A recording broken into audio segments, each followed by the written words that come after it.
केंद्रीय जनजातीय मंत्रालय ने मिनिमम सपोर्ट प्राइस स्कीम के तहत इस साल सबसे ज्यादा वन उपज खरीदने का दावा किया है। सरकार के मुताबिक 16 राज्यों में लगभग 80 करोड़ रुपए की वन उपज की खरीद की गई है और अगर सरकार व निजी क्षेत्र की कुल खरीद को मिला दें तो ये आंकड़ा 2000 करोड़ के पार हो जाता है। ये खरीद ऐसे समय में हुई है जब कोरोना संकट ने वनों पर निर्भर आबादी को बुरी तरह से प्रभावित किया है। सरकार के मुताबिक छत्तीसगढ़ में सबसे ज्यादा 20,000 टन से ज्यादा के वन उपज की खरीद हुई है। इसकी कीमत 53 करोड़ रुपए है। इसके बाद ओडिशा का नंबर है, यहां 21 करोड़ 32 लाख रुपए में लगभग 10,000 टन वन उपज खरीदा गया है। वहीं गुजरात में केवल 155 लाख टन वन उपज की खरीद की गई है। वन उपज खरीदने में छत्तीसगढ़ इसलिए सबसे आगे रहा है क्योंकि यहां इस योजना को प्रभावी तरीके से लागू किया गया है। यहां इस साल 886 कलेक्शन सेंटर्स बने हैं। इसके अलावा एग्रो फॉरेस्ट्री उद्योग को बढ़ावा देने के लिए वन धन विकास समूह बनाने में छत्तीसगढ़ सबसे आगे रहा है। यहां अभी ऐसे 139 वन धन विकास समूह काम कर रहे हैं। और इस पर और ज्यादा बातचीत करते हैं, क्या है जमीनी हकीकत। हमारे साथ डॉक्टर गिरिराव हैं, वसुंधरा एनजीओ के डायरेक्टर। गिरी साहब, ये बताएं कि जो केंद्रीय जनजातीय मंत्रालय है उसने बोला है कि रिकॉर्ड एमएसपी पर खरीद हुई है माइनर फॉरेस्ट प्रोड्यूस की।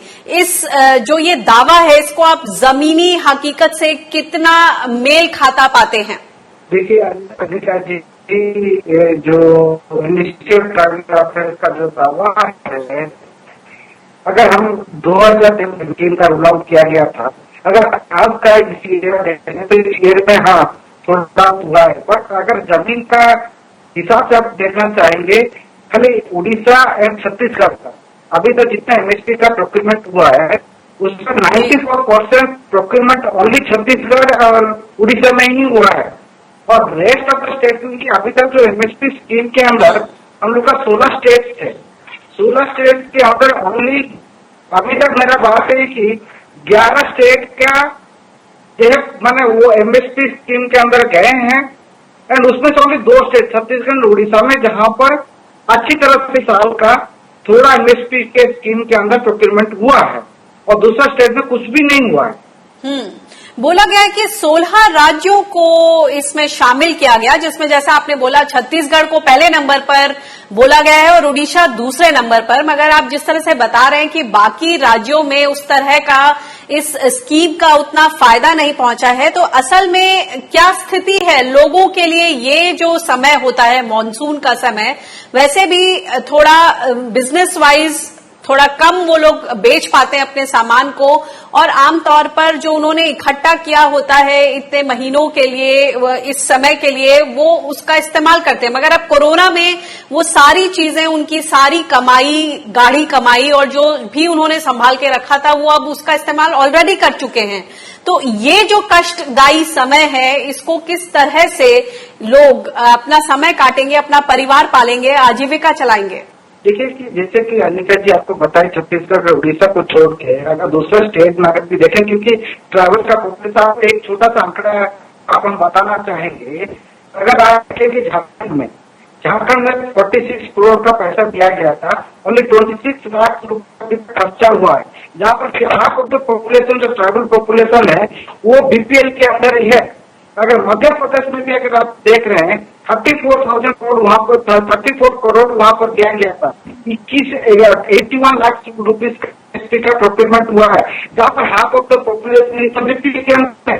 मेरा बात है कि देखिए कि जो कोरोना के बाद जो सिचुएशन हुआ है, हम लोग ये सोचे थे कि कम से कम एमएसपी में लोगों को उसमें हो, पर देख रहे हैं कि छत्तीसगढ़ को छोड़ के, क्योंकि उड़ीसा का ओनली 17% है यूज और छत्तीसगढ़ का अगर कंट्रीब्यूशन अगर आप देखेंगे भाई 84% मनी देव यूज।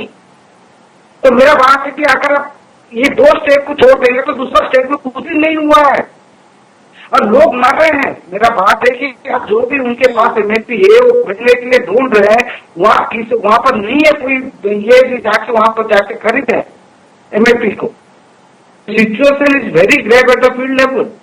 तो अब लोगों के सामने किस तरह की चुनौतियां देख रहे हैं आप? हमने पीछे भी ग्राउंड दिखाई थी, जहां लोगों को बढ़े हुए एमएसपी के बारे में जानकारी नहीं थी। आपको लगता है कि जो जागरूकता फैलाई जानी चाहिए थी सरकार की तरफ से, उसमें कहीं कमी रही, और जो समय जो छूट गया, जिस समय पर काम करना चाहिए था वो नहीं हुआ, और अब जब आप इस तरह की बात सामने रख रहे हैं कि ग्राउंड पर स्थिति काफी खराब है, तो आगे के लिए किस तरह की प्लानिंग, किस तरह का फीडबैक मिल रहा है सरकार को? सुनिए अनिका जी, जब एमएसपी स्कीम का रूलिंग आउट हुआ था तभी दिसंबर में उन लोगों का प्राइस फिक्सेशन होना चाहिए और जनवरी से जाके उनका हर जगह में they have to create awareness वहां पर क्रिएट करना था। बट इस साल का अगर आप देखेंगे जो रिवाइज प्राइस का, वो आपका 1 मई में ही रोल आउट हुआ है। 1 मई में उसके अंदर में आपका लॉकडाउन था, बहुत सारे स्टेट में लॉकडाउन था, वहां पर अलाउ भी नहीं था। और मेरा बात है कि जो जहां पर लोगों को लेके अवेयरनेस करना था, कहीं पर भी, मेरा बात है उड़ीसा में हम लोग देखें कुछ डिस्ट्रिक्ट में हुआ है, बट दूसरा स्टेट में अभी तक लोगों को, हम लोग जो चर्चा कर रहे हैं, लोगों को अभी तक मालूम नहीं कि एमएसपी का प्राइस कितना है। इवन जो सिविल सोसाइटी काम कर रहे हैं आदिवासी लोगों के साथ, उनको भी मालूम नहीं है एमएसपी का प्राइस कितना है, इस साल के लिए फिक्स हुआ है। जब सिविल सोसाइटी को मालूम नहीं है, आपको मालूम होना चाहिए कि लोगों को कितना मालूम होगा।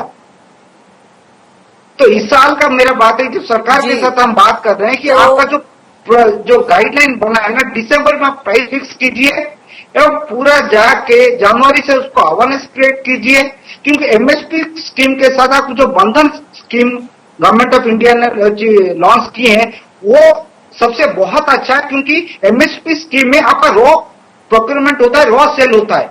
बट बंधन स्कीम में आपको वहां पर वैल्यू एडिशन आप कर सकते हैं, जो स्टार्टअप के बारे में बात करें, क्योंकि अभी जितने लोग रिटर्न करके आए हैं, अभी हर स्टेट को अपना स्किल मैपिंग करना चाहिए, और स्किल मैपिंग के अंदर मेरा बात है जो फॉरेस्ट के साथ जो पोटेंशियल है, उस पोटेंशियल को आपको एक्सप्लोर करना चाहिए। अगर ये वाला स्किल मैपिंग अभी से शुरू होगा, जाके हम लोग अगले जो एमएसपी का सीजन शुरू होगा ना, तभी जाके कुछ काम कर सकते हैं। जी, बहुत बहुत शुक्रिया इस इनसाइट के लिए, धन्यवाद।